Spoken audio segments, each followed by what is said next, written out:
చెప్పండి బాబు, పవన్ కళ్యాణ్ మీద మీ అభిప్రాయం? పవన్ కళ్యాణ్ ఇప్పుడు రెండో స్థానం వచ్చింది కదండి, మంచిదన్నారు. నీతి కలదు పోయిన తర్వాత ఈయనే కదా ఎక్కడో లక్ష రేట్ల ఏరియాలో కూడా డెవలప్మెంట్ చేస్తాం. ఎక్కడ అడవిలో పంటలో ఎవడే వెళ్ళడం, అసలు రాజకీయ నాయకుడే వెళ్ళడం అక్కడ. అలాంటిది అంత పేరున్నోడే అలాంటి పేరు నాని గారు నీకు ఇచ్చిన శాఖలకి ఏం ఉద్ధరించట్లేదు, ఇచ్చిన శాఖలకి న్యాయం చేయి, లేని శాఖ గురించి ఎందుకు మాట్లాడుతున్నావు అని మాట్లాడుతున్నాను. ఇచ్చిన శాఖల గురించి మాట్లాడు, నేను హోంమంత్రి శాఖ గురించి ఎందుకు మాట్లాడుతున్నావు అని పేరు నాని గారు అన్నారు.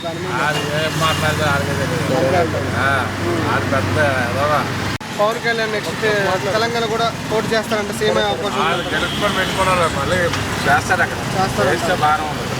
సరే. ఓవరాల్గా ఒక మాటలో చెప్పాలంటే ఏం చెప్తారు? పవన్ కళ్యాణ్ మంచితనం అండి, మంచితనమే కాబట్టి నెక్స్ట్ ఆయన సీఎం అయ్యే అవకాశం ఉందంటారా?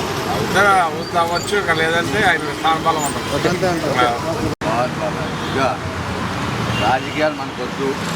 ఒక 10 రూపాయలతో ఉదయం చెప్పింది, 20 రూపాయలతో మంచి పథకాలు. ఏంటి బాబు ఇచ్చిన హామీలు నెరవేరుస్తున్నారు? ఆ పెద్ద హామీలు మాకు వెళ్ళిపోయాడు. కాకపోతే కష్టపడిన వాడికి కడుపు నిండా ఆనందోడు. ఎలా ఉంది గత ప్రభుత్వం ఈ ప్రభుత్వానికి ఎలా ఉంది? ఆ ప్రభుత్వంలో అసలు మార్చీలు, సిమెంట్ మార్చీలు, ఈ అన్నా క్యాబినెట్ చేసిన ఇవన్నీ చాలా ఘోరం. ఈ ప్రభుత్వంలో మాకు సామాన్య మానవులు బతకగలరు. నెక్స్ట్ జగన్ గారు పాదయాత్ర చేస్తారంట, వచ్చే అవకాశం ఆ రాజకీయం మనం తెలుస్తారు. కాకపోతే మీ అభిప్రాయం ప్రకారం? మా అభిప్రాయం ఈ ప్రభుత్వం ఉంటే మాలాటోళ్ళకి నెక్స్ట్ కూడా ఇదే ఉంటే కింది కావాలి. సరే ఏంటి మరి అమరావతి మీద మీ అభిప్రాయం? తెలుసు కదా మన రాజధాని గత ప్రభుత్వం 3 రాజధానులు తీసుకొద్దాం అన్నారు. ఎందుకు ఒక చేతిసారిగా 3 ఒక రాజధాని అయితే 3 రాజధానులు అంటే మరి ఈ ప్రభుత్వం మంచి జరగట్లేదు అనేసి గత ప్రభుత్వం అంటుంది. జరగలేదండి, బాగా జరుగుతుంది. ఆంగ్లన్నోడికి ఎవడైనా టిఫిన్ లేదంటే 5 రూపాయలు టిఫిన్ పన్ను కాదు. సరే ఈ ప్రభుత్వం వచ్చిన తర్వాత ఏంటి పనులు కూడా దొరుకుతున్నాయి? పన్ను జరుగుతున్నాయి, పర్వాలేదు. సరే ఏంటి ఓవరాల్గా ఒక మాటలో ఈ కూటమి ప్రభుత్వం గురించి చెప్పాలంటే ఏంటి కష్టపడినోడి కట్టించే బడా స్టేట్లకి కోట్లు కష్టపడినోడికి ఏం కావాలా? ఓకే, తిండి బట్ట ఉపాయాలు, సౌకర్యాలు, ఆనంద అరకులు ఈ చంద్రబాబు నాయుడు చూపిస్తుంది. కాబట్టి ఇది అభివృద్ధిలో ఉంది. ఏంటి ఇచ్చిన హామీలు ప్రజలకు అందరికీ ఇచ్చిన హామీలు అందరికీ ప్రతి ఒక్కరికి కంపల్సరిగా అసలు తనివి తీరని పెన్షన్ ఏంటి గత ప్రభుత్వానికి ఈ ప్రభుత్వానికి తేడా? ఈ ప్రభుత్వంకి తేడా ఏం చేయాలంటే జగన్ 3000 చేస్తానని ఆసామి 250 రూపాయలు ఏంటి 6 నెలలకి, అలాగే 250 రూపాయలు చొప్పున 5 సంవత్సరాలకి 1000 రూపాయలు యాడ్ చేశాడు. అంతేగాని ప్రజలకి ఎక్కడ ఎవరికి ఎంత దారి పోసాడో తెలియదు, కానీ ప్రజల విషయంలో మాత్రం ఈ పేదవాళ్ళకి మాత్రం సదుపాయం సౌకర్యంగా చేయలేకపోయాడు. ఎంత ఎవరో ఎదురు మాట్లాడితే ఆయన కలర్ చొక్కా తొడిగినా సరే ఒప్పుకుండేవాడు, ఆయనకు నచ్చిన ప్యాంట్ తొడిగినా ఒప్పుకుండేవాడు కాదు. అది పద్ధతి కాదు. మరి ఈ ప్రభుత్వం మంచి జరగట్లేదు, ముఖ్యంగా రైతులకు అనేసి మాట్లాడుతున్నారు. ఆ రైతులకి ఎవరికి ఏం తక్కువ అండి, రైతు భరోసా ఇస్తున్నాడు. అడ్డు లేకుండా ఎంత ఇబ్బందులు ఉన్నాయి, ఎన్ని కష్టాలున్నా అప్పు తెచ్చో సప్పు తెచ్చో ఆయన సౌకర్యం ఆయన చేస్తున్నారండి. ఎవరికి లోపం లేదు, ఎవరికి ఇబ్బంది లేదు, సక్రంగా నడుస్తుంది. ఇందులో ఆక్షేపం లేదు. నెక్స్ట్ మరి జగన్ గారు పాదయాత్ర చేస్తారంటే వచ్చే అవకాశం ఉంది? ఆ జగన్ గారు పాదయాత్రే కాదు, పొరుల దండం చేసినా ఏముండదండి. ఏంటి మరి ఈసారి అమరావతి పూర్తవుతుంది అనుకుంటున్నారు? అమరావతి తిరగలేదండి, దానికి ఆక్షేపం చేయాల్సిన అవసరం లేదు. అది బంగారం అయింది ఇప్పుడు, అది మామూలు కాదు. అమరావతి అంటే ఇది ఆంధ్ర మొత్తం మీదకి బంగారు కడ్డి, అది అందులో ఆక్షేపం లేదు. ఏంటి నారా లోకేష్ మీద నారా లోకేశ్వరరావు గారు మామూలే. అతను చేసింది ఏదో ఒక రకంగా ఫస్ట్లో డౌన్ అయిపోయినా వెనకాల సర్దుకున్నాడు. కాబట్టి ఆ సర్దుకున్న సౌకర్యము నేను ఒక్కడనే ముందుకెళ్ళలేని లాభం లేదని చంద్రబాబు నాయుడు పక్కని. సార్ ఓవరాల్గా కూటమి ప్రభుత్వం గురించి ఒక్క మాటలో చెప్పాలంటే ఏం చెప్తారు? ఏం సార్ ఈ ప్రభుత్వం గురించి ఒక్క మాటలో చెప్పాలంటే ఏం చెప్తారు?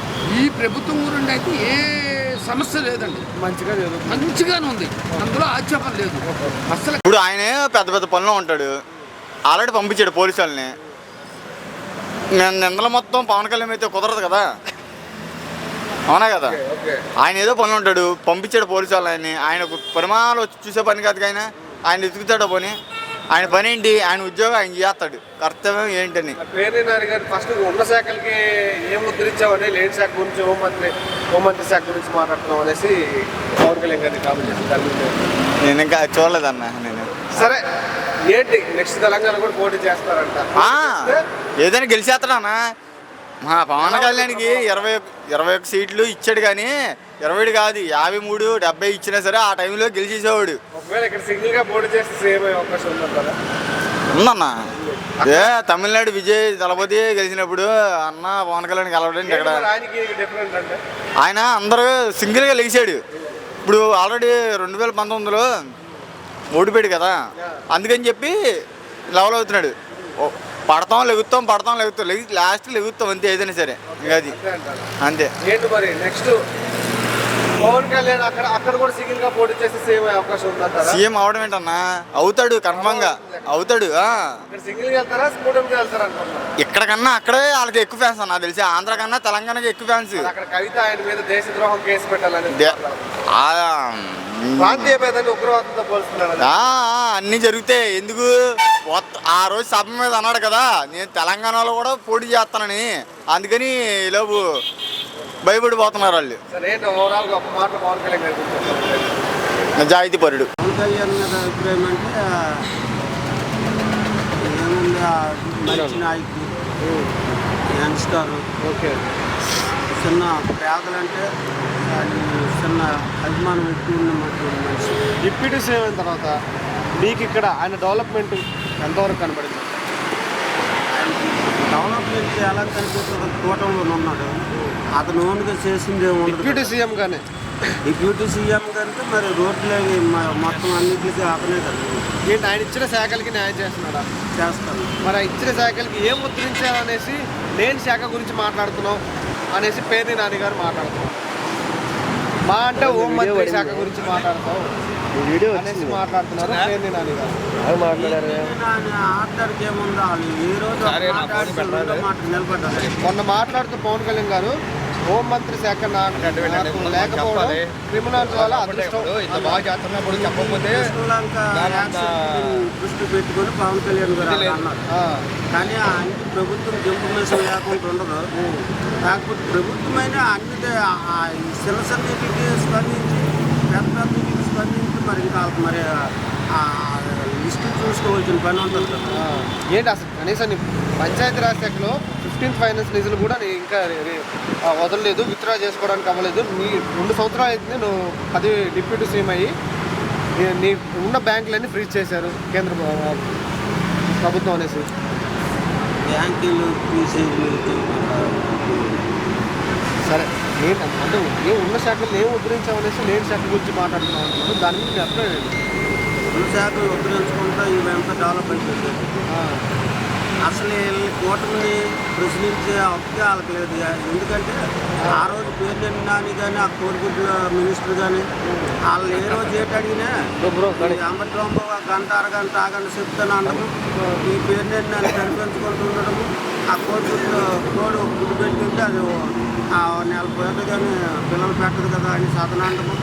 అలాంటి వాళ్ళు ఈరోజు ప్రశ్నిస్తారంటే ఆలోచించిన వాళ్ళు మన మీరు వాళ్ళు మా వాళ్ళు